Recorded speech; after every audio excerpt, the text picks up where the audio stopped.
Pero yun, you gotta also mention sa kanilang article, vloggers who record and publish footage that captures individuals must provide privacy notices and to ensure to mask bystanders' identities, especially if children or vulnerable person. Ito yung blurring na may involved nga kanina. Hindi ko lang paano yung privacy notice na yun, kung paano yung i-apply. Then, ang pingatataman din dito if gumagawa ka ng mga pranks, ito yung mga malala dito. Usually, mga walang consent ng mga to Just a prank, bro. Nung gano'n.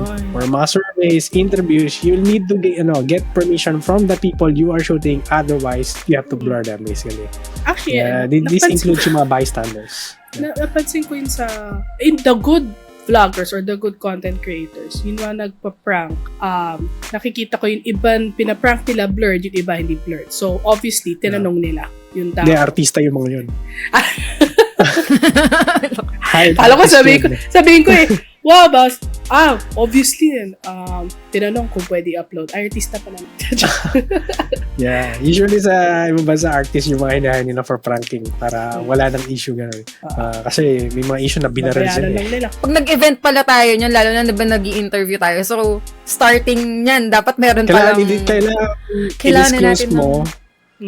Ito pong video na to, i-upload to sa channel na to. So, specific to to. May consent dapat talaga. May consent. Kailangan na ba natin ng waiver?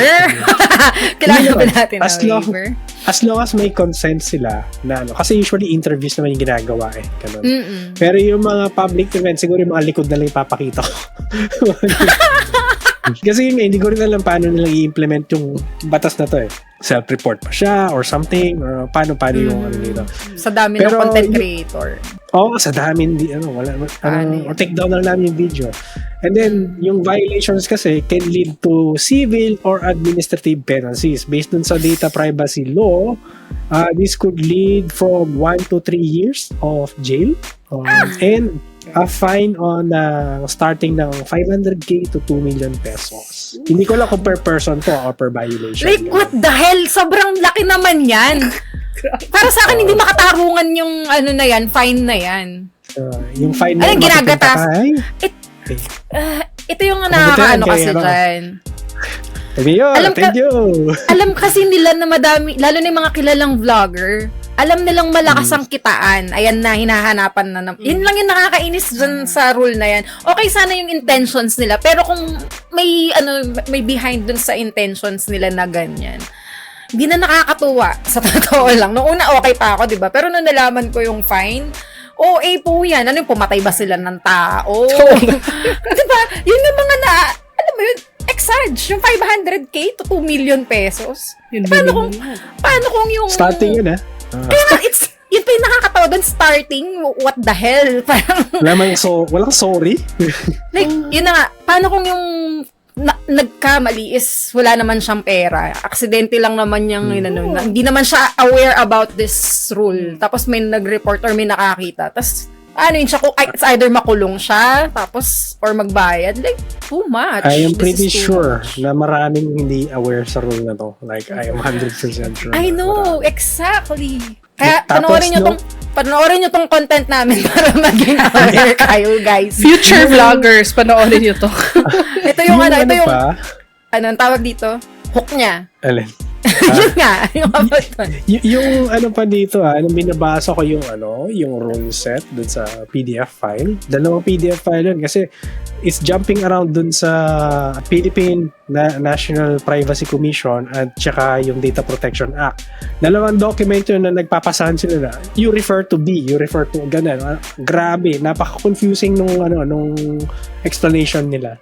Tapos may mga repetitive din na almost same case siya, ganun. Again, di kasi ako lawyer Babaan nila yung fine. OA. Like, OA talaga. 500 pesos na lang, no? Yun nga, 500. Minimum sana, it's, yung parang pa naman, masyado na yung warning, 500k. Ganun, warning something. muna, oo. Warning, take down notice, gano'n, di ba? Pwede naman sa tingin ko, iba-ibang section dapat iba yung penalty. Like, paano kung ang babaw lang naman nung ginawa mo, pero kunyari kay Vitalik, kasi sa kanya malala naman yun. So, understandable na mag-fine ka ng malaki kasi dami niyang ginawang kalokohan na matamaan talagang mga Pilipino dun. So, yun, understandable. Paano yung mga, kunyari, yun nga, nakita lang Minor sila. offense lang, no? Minor offense lang. It's not reasonable to fine them ng 500k to 2 Nag-vlog ka, sumakay ka ng jeep, eh, after na may kaso ka ng 2 linggo.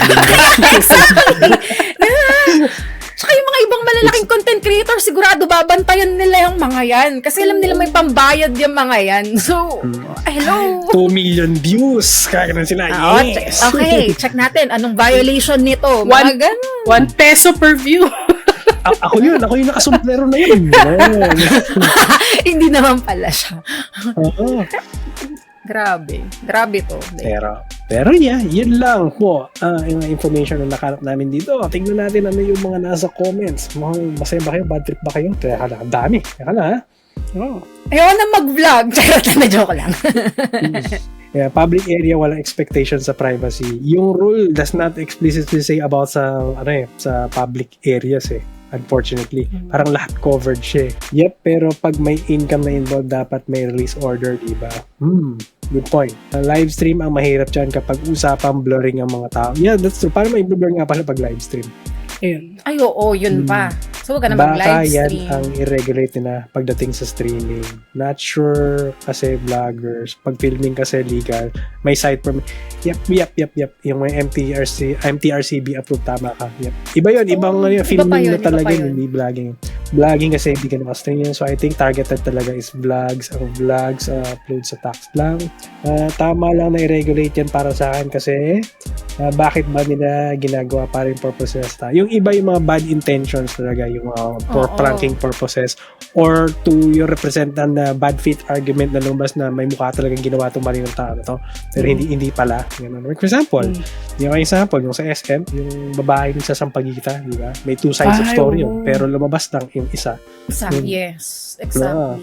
May imbak lang sa backlog yan. That's true. That's actually true. So, wala mangyayari, technically.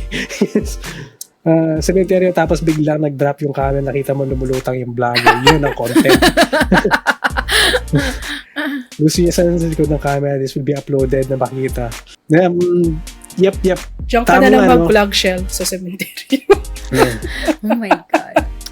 Yep, meron kang may naka-project kang sign sa damit mo or sa na nakalagay sa disclaimer, this video will be uploaded to this one habang naglalakad ka nagre-record. Gawin natin legal vicious. By viewing this sign, you agree to the terms and conditions. Automatic, ganun ba yun? Oo. Pero tinignan mo ako. Kita, sorry ka na lang. Yeah. So, okay yan. Maganda na yan. Loophole. Nag-iisip na sila ng mga loophole, no? Galing. Mga Pilipino talaga, magaling. So, yun. Okay. Yun lang po ang mga topics namin for today. Outro. So, ayun ang mga topics natin for this podcast. So, kung may topic suggestion kayo, feel free to leave comments or mag-send kayo ng message sa amin. So, shoutout po sa mga sumusunod. Yes, shoutout sa ating mga chatters. Si MyStream, Antagonize X, si Kuma Mertz. Sakto biglang nag-chat. Si Shadow Games, si Hampi Lupi, si Kanike, si The Great, Kuya N, si Premier Avenue, nakita ko siya kanina dumaan. Kanya ka pa ba? Sino pa ba? Kaya si Avian X2, nandito rin siya. Kuya N. Si Tufi, ayan, Tafty or Tufi, sorry. Yes, nag-follow sa atin kanina. So, if may na-miss out ako, sorry. Bayo ko next week. Vinster, bro. Yan. DM Emperor, yan nakaabot. DM Emperor. Yes, sakto. Yes.